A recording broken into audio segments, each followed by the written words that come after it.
sont là. Je suis aujourd'hui avec une grande amie, ma très chère Rihanna Rimambe. Bonjour Rihanna. Bonjour Anna. Bonjour. C'est réciproque, hein, ma très chère amie. Oui. Rihanna va nous parler aujourd'hui sur le confinement, vivre en bienveillance avec ses enfants. Tu es avec tes enfants. Je vais commencer par dire que Rihanna, c'est formatrice certifiée en communication non violente. Elle est chamane, elle est mère de 4 enfants, je crois. 4 enfants de différents âges, etc. Et comment tu vis ce confinement avec tes enfants, Rihanna? Alors, comment je vis le confinement avec mes enfants? Pour te dire, d'abord, j'ai un appartement. Donc, je vis pas dans une maison. Ça fait depuis le 12 mars, comme tout le monde, on est confiné. Tu m'entends bien? Je t'entends. C'est un petit peu, si tu avais des casques, ça serait mieux. Mais je t'entends. On arrive à te comprendre. Ok, d'accord. Ok, je vais essayer moi aussi d'une seconde d'aller chercher des casques. Peut-être je trouve. Ok? Je vais bouger. Même si on est en direct, je fais le choix de bouger. Ou sinon, on m'entend bien. Je ne sais pas ce que les gens disent. Eh bien, oui, il y a déjà des gens qui commencent à se connecter. Est-ce que vous entendez Rihanna? Est-ce que vous la voyez? Je vais voir du côté de Facebook. D'accord. Non sais.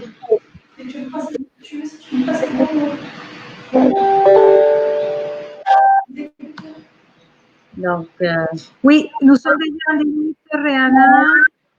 D'accord. Est-ce qu'on entend bien finalement? C'est vrai que j'ai pas oui, nous sommes déjà en direct. Est-ce que vous nous voyez et est-ce que vous nous entendez? Moi, j'ai un écran qui n'est pas... voilà, maintenant, vous nous voyez? Tu me vois? Moi, je te vois bien. Hein? Tu m'entends? Je t'entends aussi très bien. Oui, oui. Tu m'entends bien? Oui, je t'entends bien. Ok, bon. Et je te disais que comment ça se passe en confinement avec tes enfants? Alors, en confinement avec mes enfants, ça se passe super bien. Franchement, et je pense que c'est toutes ces années derrière moi de pratique de cette bienveillance qui fait que on se retrouve. Il y a quelque chose qui s'installe, qui est magnifique. On s'amuse en fait. Je m'amuse depuis le confinement. Je suis vraiment en train de m'amuser avec eux. Pas une seule fois, je me suis sentie étouffée ou eux étouffés par moi. Et j'étais interpellée au fait de voir qu'il y a quand même beaucoup de parents qui se sentent dépassés. Je me suis dit, j'avais envie de parler pour soutenir un peu ces mamans, même les papas, hein, dépassés par tout ça. Oui, effectivement, on voit beaucoup de, entre guillemets, blagues je veux quand même essayer sur Facebook. Ok, vas-y, on t'attend. Vas-y. On attend Rihanna quelques instants et pendant ce temps-là, je vais vous demander de partager, de cliquer sur j'aime ou sur j'adore pour faire plus important, pour faire beaucoup plus importante cet échange qu'on va faire avec Rihanna. Imaginez-vous la quantité de parents qui ont besoin d'un message, d'un outil pour que ça se passe mieux. Et Rihanna, je la connais, c'est quelqu'un de très fort en communication non violente et en travail avec les enfants. Donc, je vous invite à nous aider avec j'aime et j'adore. Et après de partager aussi cette live. Je vais profiter pendant que Rihanna s'installe pour partager moi-même dans le groupe de la super radiance que je m'occupe, comme vous savez, certains savent. Donc, pendant ce temps-là, super radiance, et ça se fait en direct. OK. C'est bon, Rana?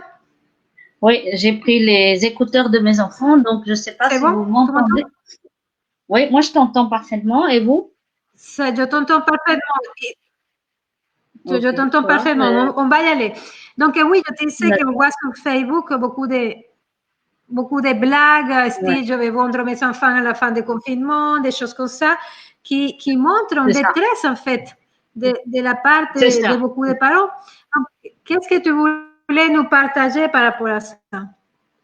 Ben, au fait, ce que moi je voulais partager, c'est d'un côté, je trouve dommage qu'on arrive à ce point de dire que ce soit un moment douloureux, tu vois. Et alors, la recette, c'est quoi la recette finalement? C'est moi, par exemple, je vais parler de moi parce que comme je dis souvent, la meilleure personne que je connais le mieux, c'est moi. Euh, Moi, j'ai appris au fait à prendre soin de moi. J'ai toujours appris à prendre soin de moi, même avec mes enfants. Plus je prenais soin de moi, plus je me donnais la possibilité au fait de m'occuper de mes enfants. J'ai pas été toujours comme ça. J'ai été une maman qui croyait que je devais tout faire matin, midi et soir pour mes enfants. Et puis, il y a une dizaine d'années, j'ai rencontré la CNV. Et je me rappelle, je venais de sortir d'une introduction en CNV. Je suis rentrée chez moi. Ce jour-là, j'étais connectée vraiment à mon besoin de solitude, d'être avec moi-même. Et je suis rentrée dans ma chambre et j'ai dit à mes enfants, écoute, maman, elle a besoin de calme. Je suis restée dans ma chambre, assise 10 minutes sur mon lit sans rien faire. Et je suis ressortie de cette chambre. Je me suis rendu compte que la vie avait continué, que finalement, moi qui me croyais tellement indispensable, ben, je l'étais pas vraiment finalement. C'est pas parce que je peux me retirer un quart d'heure, 30 minutes, une heure pour moi que mes enfants allaient souffrir de quelque chose. Au contraire, je pouvais revenir avec beaucoup plus d'énergie bienveillante, plus de liens avec eux. Donc, la première chose que tu nous suggères pour les parents qui sont avec des enfants, c'est de se prendre du temps pour s'accueillir. Accueillir, ça veut dire de rester avec l'émotion Oui. et les besoins du moment. C'est ça? Est-ce que tu peux nous expliquer mieux en détail comment ça se fait? D'accord, ok. Alors, les besoins du moment, bien sûr, c'est pas facile. Il y a des gens, des fois, qui me disent, mais comment repérer ces besoins? Alors, on repère les besoins en fonction de l'émotion. Donc, si je me sens agacée, ben, je vais peut-être chercher qu'est-ce que vraiment là, dans l'instant, j'ai besoin. J'ai peut-être besoin de calme, j'ai besoin de repos. Alors, il y a une chose que j'ai envie de partager. Si c'est moi qui a besoin de repos, d'accord? Pourtant, comme je vous dis, à nouveau, je le répète, je vis dans un appartement. J'ai pas une maison où je peux sortir dans le jardin et laisser mes enfants. Je prends conscience que le besoin, il est chez moi. Du coup, je vais pas demander à mes enfants de quitter le salon et de partir alors que c'est moi qui a besoin de silence et de repos. Je vais tenir compte aussi de leurs besoins. Peut-être que dans ce moment-là, ils ont besoin de partage, de jeu, d'amusement. Moi, j'ai besoin de silence, donc c'est moi qui va prendre la responsabilité de mes besoins. Je vais m'isoler. Comme maintenant, là, je suis dans ma chambre. Je sais que la vie continue. Je ne veux pas prendre le salon et demander à mes enfants de quitter la pièce pour faire un direct avec Facebook. Donc, je m'isole. Donc, alors là, tu donnes une clé très importante, c'est-à-dire un principe de réalité. C'est-à-dire, on ne peut pas, et ça, c'est beaucoup de parents prétendent ça, demander aux enfants des choses qu'ils ne sont pas capables de faire, Tout à et de fait. rester tranquille trop longtemps, de faire, d'être, de ne pas être d'enfant quelque part. C'est ça, tout à fait, de pas être enfant. Et je sais une chose que, et ça c'est valable pour tous les êtres humains. Dès que tu prends l'autonomie d'un être humain, tu crées de la résistance. Automatiquement, si un être humain se sent pas libre de faire quelque chose, il va rentrer dans la résistance. Alors que l'élan naturel de l'être humain, c'est contribuer au bien-être de l'autre. Quand ça a du sens, d'où l'importance vraiment de communiquer, de parler et de dire les choses. Ça peut monter, même dans ma maison. Je vais dire, c'est pas parce que je pratique la CNV que c'est toujours rose, mais je sais à un moment donné, ce que je dis souvent avec mes enfants, c'est que j'ai pas un plan machiavélique. Je vous ai pas mis sur terre pour vous pourrir la vie. Donc, des fois, on va essayer. Donc, essayer, c'est vraiment une collaboration. Essayer de vivre ensemble. Parce qu'on n'a pas le mode d'emploi, ni moi, ni eux. Et ça, c'est la réalité. Et chaque jour, c'est nouveau et on accueille l'instant présent parce qu'il n'y a pas de mode d'emploi, en fait. Ni moi en tant que mère, ni eux en tant qu'enfant. Mais Rihanna, dans les 12 ans, c'est valable. Ni toi, tu as un plan machiavélique, ni les enfants ont un plan Tout à fait. machiavélique. Parce que parfois, on peut avoir ce genre de croyances. C'est ça, c'est ça, c'est ça. Moi, je dis toujours une chose, c'est un petit, une image comme ça.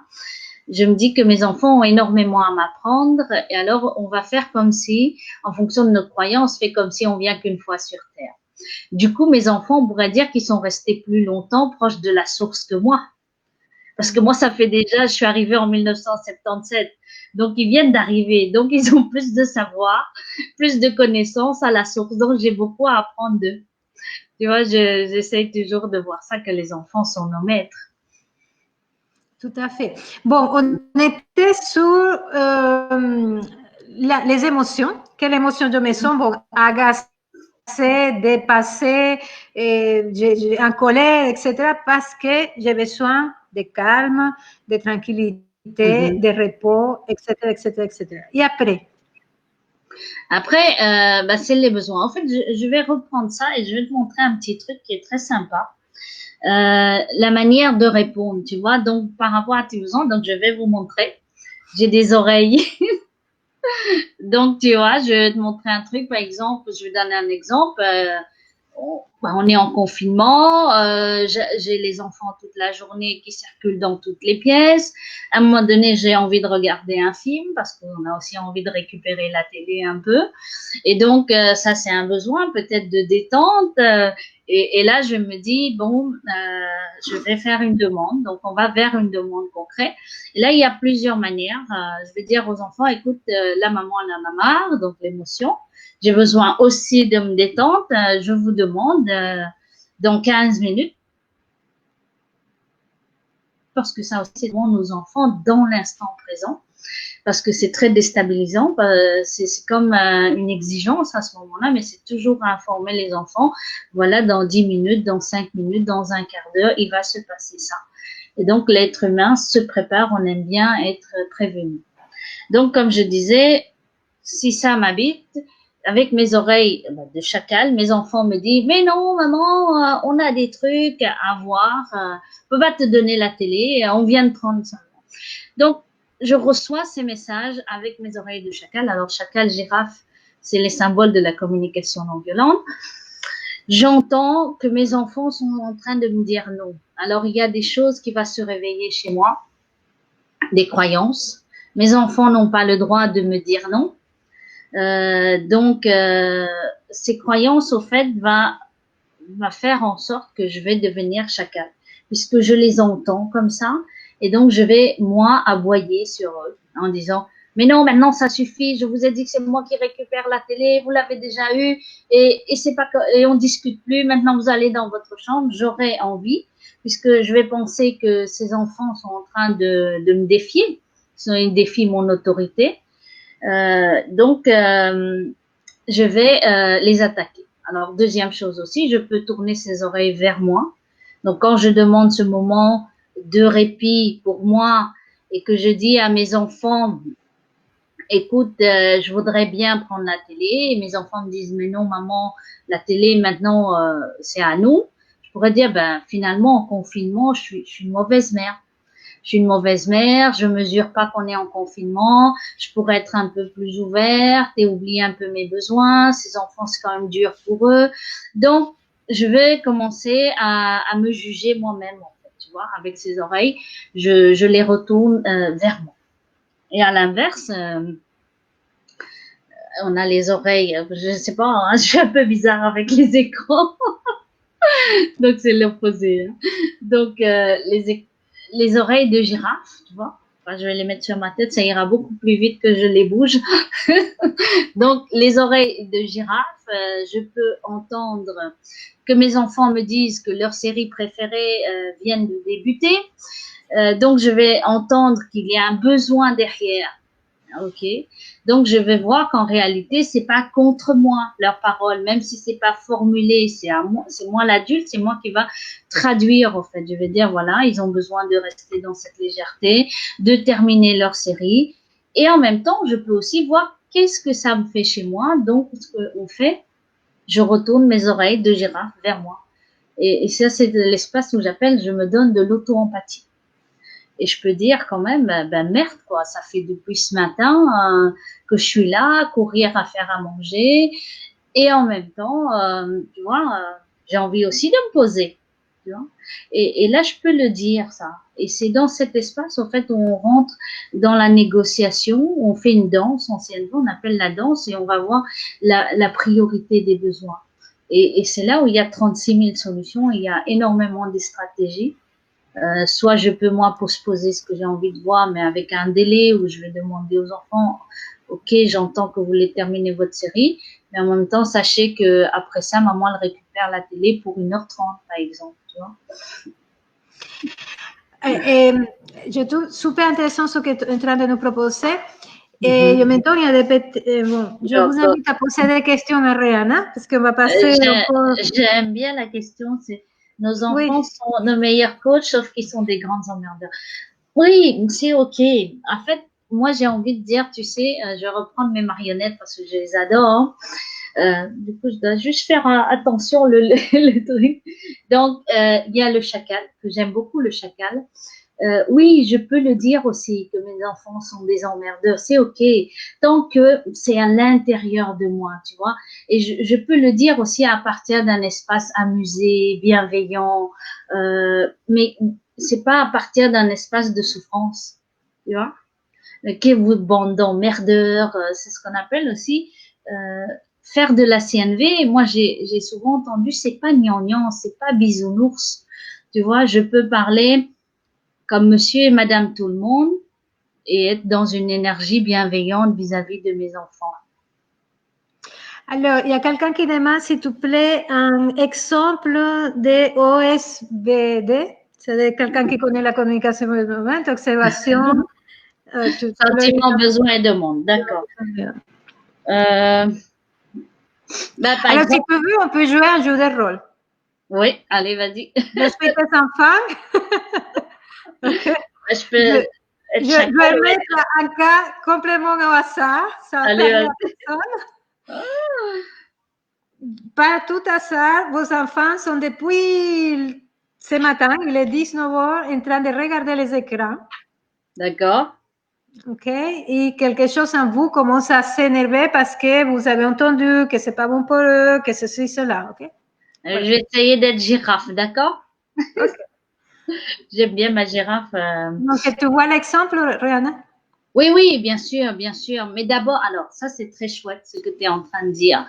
Parce que il y a 2 étapes, d'accord? Je vais commencer à aller voir. Donc, comme tu dis, il y a quelque chose qui titille à l'intérieur de moi. Je vais aller voir quel est le besoin chez moi qui est touché. C'est quoi mon besoin? Tu vois? C'est quoi mon besoin? Quand je vois que mes enfants, il est 19h, ça fait 5 heures sur des comptes. Je suis inquiète. Je suis inquiète parce que je me dis, j'aspire aussi que mes enfants fassent autre chose. Je suis inquiète pour leur santé finalement, tu vois. Et là, je suis une maman inquiète pour leur santé. Je peux, à partir de cet espace, quel est mon besoin? Mon besoin quand même, c'est de préserver mes enfants, leur donner une éducation variée, des possibilités de faire autre chose, leur montrer, de leur permettre d'ouvrir à leur créativité autrement que par les jeux vidéo. Même si les jeux vidéo, il y a plein de compétences qui sont développées à travers les jeux vidéo. C'est juste, faut parler avec vos enfants pour comprendre toutes les compétences qu'ils développent et donc leur montrer autre manière de faire. Donc, c'est une inspiration chez moi. J'ai envie que mes enfants fassent autre chose que du jeu vidéo. Je vais commencer par reconnaître que c'est un besoin chez moi. C'est pas chez eux. Et à partir de cet espace, je vais commencer à leur parler. D'accord? Je peux dire, voilà, je vais parler de mon fils, donc il s'appelle Riyad. Je peux dire, j'ai déjà fait, hein. Donc je vais dire, voilà, Riyad, maman, je vois, donc l'observation, je vois que ça fait 3 heures que tu es sur ta PlayStation. Je suis quand même inquiète pour toi. J'aspire à ce que tu fasses autre chose que les jeux vidéo. Est-ce que tu serais d'accord dans 10 minutes d'arrêter de jouer et d'éteindre et on fait quelque chose ensemble? Donc, je vais aussi proposer quelque chose. Je vais pas laisser dans le vide. Donc, je peux très bien. Ok. Et à ce moment-là, l'enfant te dit, oui, maman, mais j'ai rien à faire. Je m'ennuie. Oui, je sais. Ça aussi, j'ai déjà eu. Mais là, pour moi, c'est comme ça qu'on rentre dans la danse de la communication. Et je prends mon enfant à ce moment-là. Ça demande aussi qu'à ce moment-là, vous ayez la conscience que si l'enfant répond ça, c'est qu'il est peut-être vraiment dans un espace où il ne sait pas quoi faire parce qu'il n'a pas l'habitude, au fait, de ne pas être occupé de nos jours. Les enfants constamment cherchent de l'occupation. Donc, je vais le soutenir. Je vais lui dire, quand tu me dis que tu t'ennuies, est-ce que c'est parce que tu ne vois pas quoi faire autre chose que de le jeu vidéo? Donc, je vais aller interroger mon enfant. C'est comme ça qu'on rentre dans la communication. Je veux dire, et quand tu me dis que tu t'ennuies, c'est parce que tu sais pas quoi faire d'autre dans la maison. Oui, c'est ça. Je ne vois pas quoi faire. Est-ce que tu aimerais que je t'aide à voir qu'est-ce qu'on pourrait faire ensemble ou seul? Parce que moi, pour moi, tu vois, après 3 heures de jeux vidéo, et là, on va rentrer ce qu'on appelle dans un espace non négociable. Je dis toujours que de la CNV, on écoute nos enfants.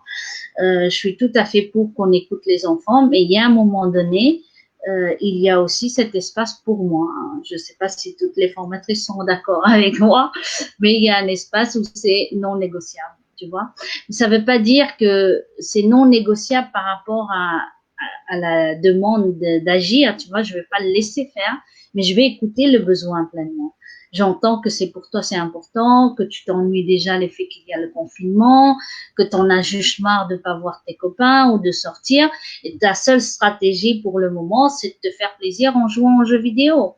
Et en même temps, tu vois, moi, en tant que maman, c'est pas possible pour moi de te regarder. Ça me fait tellement mal au cœur que je peux pas te laisser faire ça. Même si je comprends tout à fait, et que c'est ça qui te fait du bien. Ça me touche, ce que tu dis. Oui, en compréhension, tu vois, quand tu le dis comme ça.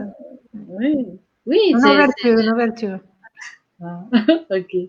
Parce que l'idée, c'est pas de juger, au fait, tu vois, qui passe 3 heures aux jeux vidéo. Parce qu'en plus, moi, maintenant, avec mon fils de 10 ans, je me rends compte que le jeu vidéo n'est pas seulement un jeu vidéo, parce qu'il est en ligne avec ses copains.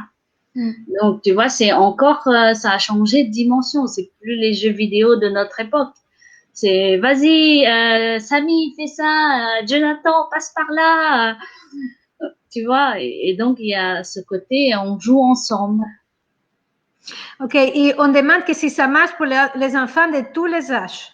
Parce que peut-être que les tiens sont plus petits que la personne qui demande. Alors, oui, alors ça dépend. Moi, j'ai des enfants de 21 ans à 10 ans. L'autre jour, j'ai une conversation avec mon fils. Je sais pas pourquoi il m'a sorti ça. Il a 21 ans. Il m'a dit, maman, tu sais, c'est très difficile de te dire non. Après, je l'ai regardé. J'ai dit, mais comment ça, c'est très difficile de me dire.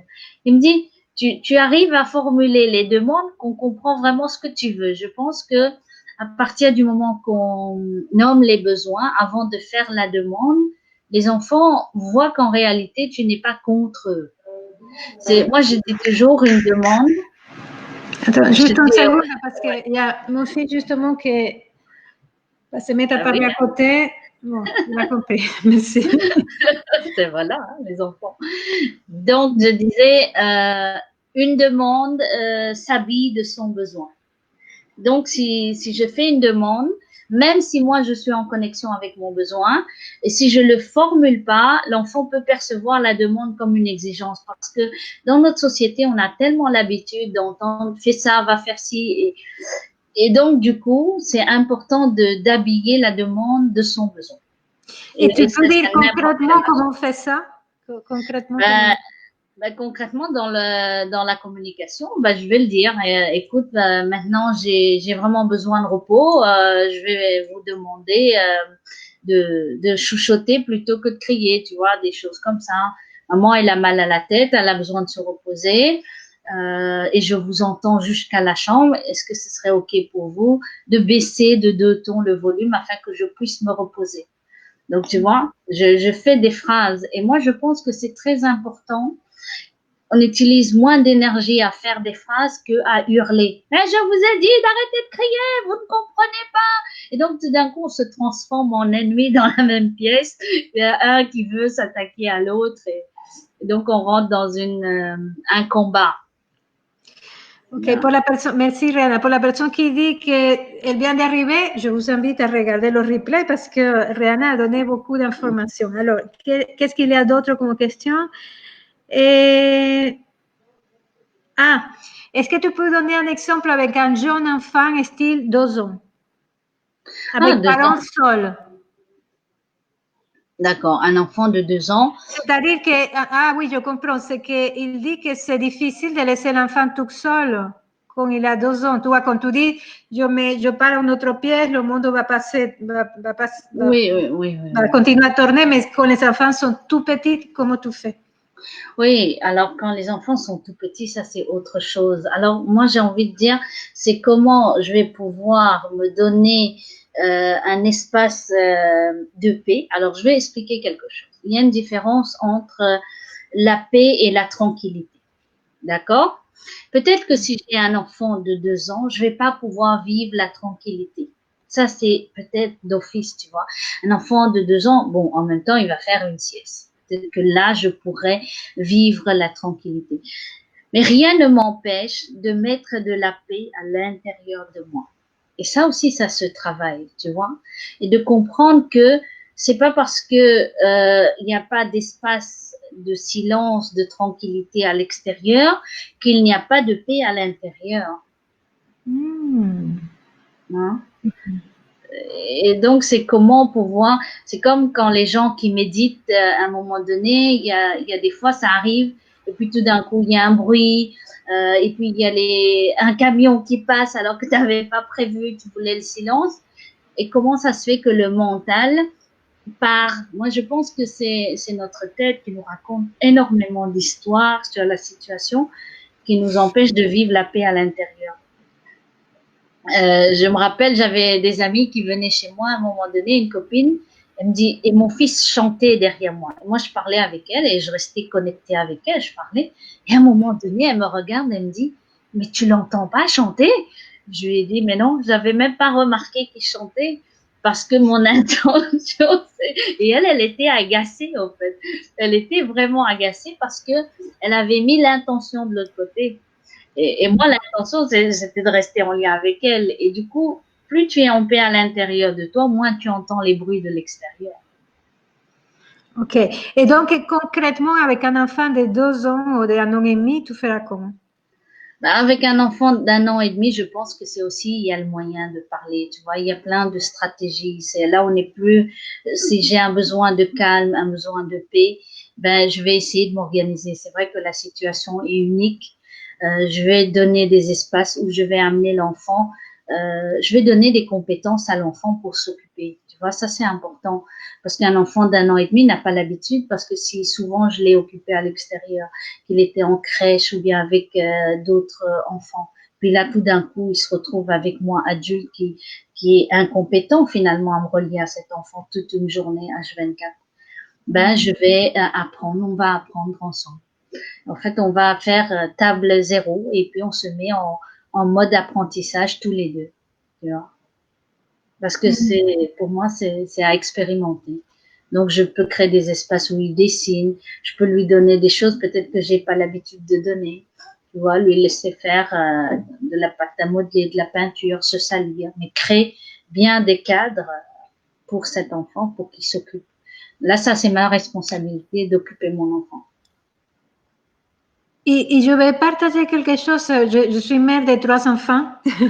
Le plus âgé a aujourd'hui 20 ans et le moins âgé 12 ans, mais ils ont été des petits enfants. Et je remarque que parfois on est très contrôleur avec les enfants. Donc ça veut dire qu'on a une idée de comment ça devrait se passer.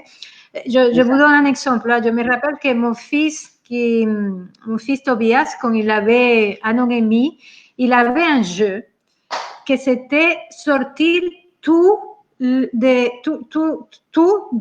partout. Tous les casseroles comment s'appelle, des meubles de cuisine, etc. Et ça il adorait ça. C'est ça. Et je disais, bah, c'est pour ça, il s'embête à la maison, il cherche, il sait pas quoi faire, il fait des conneries. Et à l'époque, je disais ça. Mais aujourd'hui, avec la conscience que j'ai, je me rends compte qu'il essayait de s'occuper tout seul, sauf que à celle que j'étais à cette époque, ça le dérangeait. Et qu'aujourd'hui, je crois que je l'avais laissé faire le bazar partout et passer 2 heures comme ça à chercher des choses et à voir. Et après, j'aurais rangé, mais j'aurais pu, pendant ces 2 heures, peut-être faire quelque chose pour moi ou juste le regarder assis sur un canapé. Alors que je ne le faisais pas, et ça me prenait énormément d'énergie à l'époque. Aujourd'hui, je crois que je lâcherai beaucoup plus l'enfant et le laisserai faire.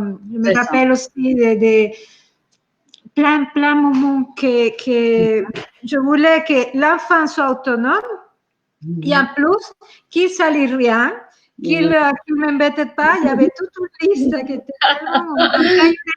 tellement remplie et je trouve que les parents parfois sans se rendre compte parce que voilà, il y a cette mythologie par rapport à l'enfant. Hein, oui, clairement. Tombe dans ce genre de situation de vouloir que l'enfant soit autonome, mais en même temps, de ne pas lui donner les moyens d'être autonome. C'est ça, oui, clairement. Et l'enfant a besoin d'espace comme ça. Je vais t'en raconter une petite anecdote. En fait, ce matin, moi aussi, hein, les jeux vidéo, à un moment donné, je suis saturée. J'ai décidé de faire un jeu parce que je trouvais que c'était trop. J'ai caché les manettes de la PlayStation et ils ont utilisé, m'ont dit, ils allaient à la chasse à la recherche de la manette. Donc, tout l'appartement devenait un lieu où on devait chercher. Mon fils avait mis son cap, mon fils de 10 ans, il m'a dit, tu me donnes des indices. Ils avaient droit à 2 indices. Ils ont mis 2 heures à trouver la manette. Et donc, tu vois, l'un dans l'autre, ils se sont occupés autrement. C'est vraiment créativité avec nos enfants pendant ce moment. Oui. Alors, il y a quelqu'un qui demande, salut, mon ado. C'est pas comme le tien, c'est 12 ou 14 heures devant l'ordinateur. Il parle avec ses compagnes, il ne mange pas avec nous. Et le soir, il mange un peu. Donc, je suppose quoi faire dans un cas comme ça. Oui, quoi faire? Alors, c'est important déjà. Alors, il n'y a pas de miracle, la CNV. La CNV, c'est un chemin de vie, c'est un dialogue de tous les jours. Peut-être dans un premier temps, appeler l'enfant et lui dire, voilà, je souhaite te parler. Et voilà ce que j'observe. Voilà ce que ça me met comme émotion, comme état, dans quel état je me trouve quand tu fais ça. Et donc, et de dire qu'est-ce qu'elle est la demande de la personne. Moi, j'aimerais bien savoir c'est quoi la demande. Parce que souvent, nous voulons quelque chose, mais au final, on ne sait pas vraiment ce qu'on veut. On veut qu'il arrête de jouer 12-14 heures, mais qu'est-ce que tu attends de lui qu'il fasse autre? Tu vois, ça c'est important de dire je veux pas. Je pense qu'on est fort de savoir ce qu'on veut pas, mais au final, qu'est-ce qu'on veut? Par exemple, ça aurait pu être, j'aimerais passer plus de temps avec toi, j'aimerais que tu fasses les repas avec nous, des choses comme ça. Oui, alors ça reste quand même que des élans et des envies, tu vois, ça c'est le rêve des parents, mais de dire c'est quoi le besoin derrière, parce que je fasse le repas avec vous, c'est quoi? Peut-être un besoin de partage, de connexion, de lien, et là je peux avoir beaucoup plus de stratégie, parce que faire le repas va être une stratégie, mais on peut aussi regarder un film, une autre stratégie, en lui disant, écoute, moi on est confiné et en même temps tu te confines dans ta chambre. J'ai l'impression que le lien, c'est pas vivant entre nous, tu vois. Et ça me rend triste finalement de voir comment on vit dans cette maison. Est-ce que tu serais d'accord peut-être d'une demi-heure, tu vois, on va négocier, on va nommer les besoins. J'ai envie de passer du temps avec mon fils, quoi, merde. Tu vois, c'est pas, comme je dis, c'est pas gnangnan la CNV. On dit les mots. Beaucoup de gens ont des fois ras-le-bol de la CNV parce que c'est quand je te vois, je me sens, j'ai besoin. Mais non, ça peut être la langue de tous les jours, mais avec l'élan du cœur, tu vois. Moi, c'est comme ça, je parle avec mes enfants, de dire, ben merde, quoi, ça fait, on est confinés et je t'ai vu que 2 heures. c'est quand même triste, quoi, qu'on soit arrivé là. Et donc, on pourrait discuter qu'est-ce qui fait qu'on arrive là, qu'est-ce qui fait qu'entre toi et moi, il n'y a pas de dialogue, pourquoi on s'amuse pas, hein? Et autre chose, c'est que moi, j'ai des enfants aussi. Il faut savoir que je crois que c'est nécessaire de savoir que les enfants, peut-être, ils sont allés un peu trop loin dans cette histoire des jeux vidéo. Ils sont addicts parfois. Et c'est une véritable addiction. Et moi, ce que j'essaie plein de choses, il y a un moment donné, j'ai décidé, par exemple, qu'une fois que je finis mes lives Facebook, je les ai mis au courant. J'ai dit, écoutez, moi, je sais que vous n'allez pas pouvoir arrêter tout seul. Quand je finis mes lives Facebook, j'éteins le modem. Ça vient, je suis sûre que ça, c'est comme c'est pour vous. Non, je sais pas quoi, ils sont pas d'accord. Et à ce moment-là, je me rends disponible. Parce que il y a pas, tu vois, ils sont tellement, il y a tellement de besoins qui sont répondus par les écrans que quoi que je dise, même si je dis plein de fois et que j'essaie plein de fois, c'est difficile pour eux, tu vois. Et donc, voilà, j'ai pris cette décision, je les ai plus ou moins concertées, soyons clairs. Et je ne m'attendais pas que personne me dise je suis d'accord. et donc, voilà, on fait à midi à cette heure-là, et Stéphane et moi, on commence à parler avec eux, il y a des discussions qui commencent, etc. Et du coup, ils oublient, ils oublient les écrans, il y a une proposition qui est donnée. Et ça, je vous dis, à mon fils de 20 ans qui est là, parfois il va dire oui, mais parce que tata, et je parle avec eux, mais je l'expliquais que pour moi c'est important de dialoguer, tout ça, et qu'en plus je sais qu'avec eux, comme ils aiment tellement ça et comme il y a tellement de besoins qui sont répondus dans les jeux vidéo, je sais que de leur propre gré, ils vont pas le faire, ils vont pas parfois arrêter. Donc, je ne sais pas si ça, c'est dans le cadre de tout ça bienveillant ou pas. Tout à fait, c'est vraiment ça que je dis. C'est quand vous enlevez quelque chose aux enfants, c'est prendre en considération qu'à ce moment-là, ne devenez pas des fantômes à votre tour. C'est comme si vous laissez du néant, du vide. Non, si j'enlève les jeux vidéo, je me rends disponible. Effectivement, moi je trouve c'est vraiment un comportement bienveillant. Donc tu as prévenu en avance. Ils vont pas le voir comme une punition. Ils ont râlé, mais tu n'as pas pris ça contre toi. Parce que ça aussi, c'est très important. Il y a des gens qui se sentent frustrés parce que leurs enfants râlent. Moi, j'ai dit, j'ai fait un choix. J'assume, quoi. Tu vois, j'assume que j'ai peut-être, par mon comportement, stimulé l'autre. Même si l'action a été motivée par une bienveillance, mais l'autre, il n'est pas obligé d'accepter, tu vois. Donc, il peut bouder, je peux lui donner de l'écoute, mais je peux lui dire aussi, je suis là à ce moment-là. Et on va créer des espaces où on va apprendre à vivre ensemble. Effectivement, c'est ce qui manque aujourd'hui dans notre société, c'est des espaces où on apprend à vivre ensemble. Tu vois, moi maintenant, mon fils de 10 ans, dans ce confinement, il a commencé à me demander d'apprendre à cuisiner. Ben, je mets un temps, je le laisse. Tu vois, il se prépare des omelettes et là, chaque jour, il fait, tous les 2 jours, comme ça, il essaie de faire des omelettes. Et c'est vrai que il y a des gens de ma famille qui me disent, mais t'as pas peur, il peut se brûler. J'ai dit combien de fois? Nous, on a les traces de casserole collées à notre bras, à notre main, on s'est aussi brûlé. Donc, ça fait partie de l'apprentissage. Je mets juste un cadre sécurisant. Et ma fille, elle fait de la pâtisserie, elle a 12 ans, elle apprend, donc je lui donne aussi la machine. Je suis là, je me rends disponible. Si j'enlève les choses comme les jeux vidéo, les écrans, je crée d'autres choses à côté pour les occuper parce que je répète encore une fois, ce sont mes enfants et j'ai une responsabilité aussi de leur bien-être psychique. Et aussi, Rihanna, pour moi, c'est nécessaire de rappeler que c'est quelque chose qui se fait dans la durée, c'est-à-dire, c'est pas un jour que je vais arriver, écoutez, j'éteins la Wi-Fi, et peut-être les enfants vont pas. C'est quelque chose que je peux me le permettre parce qu'il y a tout un travail qui a été fait apparemment. et un travail de patience. Parfois, il y a cette croyance qu'on dit un truc aux enfants et que tout de suite, ça doit se faire. Non, ça marche pas comme ça. Effectivement, il y a des enfants, par exemple, je donne un exemple, il y a des gens qui viennent faire une introduction en CNV et puis ils rentrent à la maison et ils essayent de mettre en pratique la CNV. Souvent, les enfants sont choqués parce que d'abord, ils n'ont pas l'habitude et ils disent, mais maman, t'es pas normal, pourquoi tu parles comme ça? Qu'est-ce que tu es en train de faire? Qu'est-ce que tu as? Qu'est-ce que tu as? D'où tu sors? C'est quoi le secte dans lequel tu as été? Tu vois, c'est vraiment avec douceur, tu vois. C'est de dire, voilà, les enfants, je pense à ça. Moi, je trouve pas ça normal autant d'heures d'écran. Je me demande comment. Et des fois, ça peut se faire aussi en collaboration. Tu vois, je peux mettre mes enfants s'asseoir et faire un bilan de ce qui est en train de se passer dans la maison pour le moment. De dire, voilà, ça fait un mois, presque un mois, on est en confinement. Ben, tiens, qu'est-ce qu'on a fait?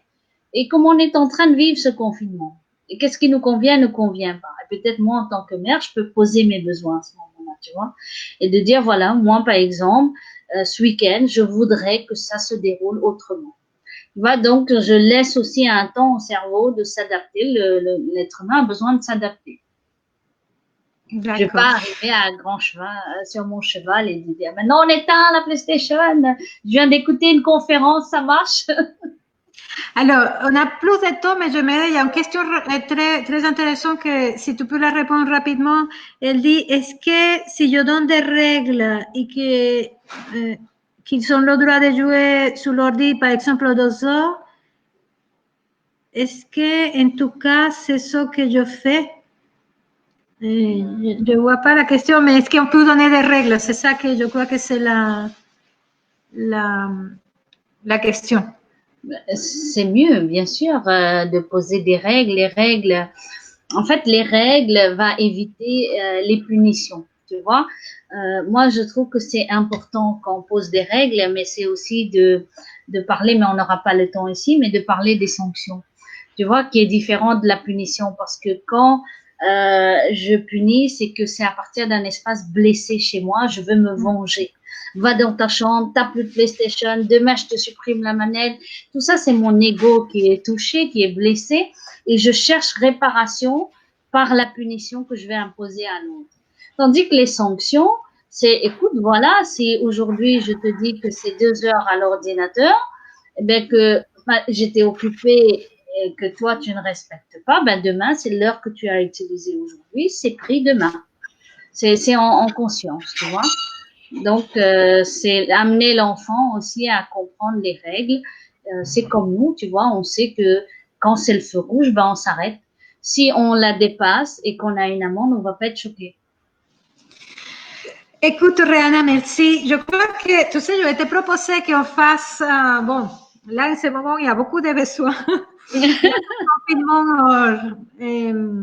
voilà, montre beaucoup de choses chez nous.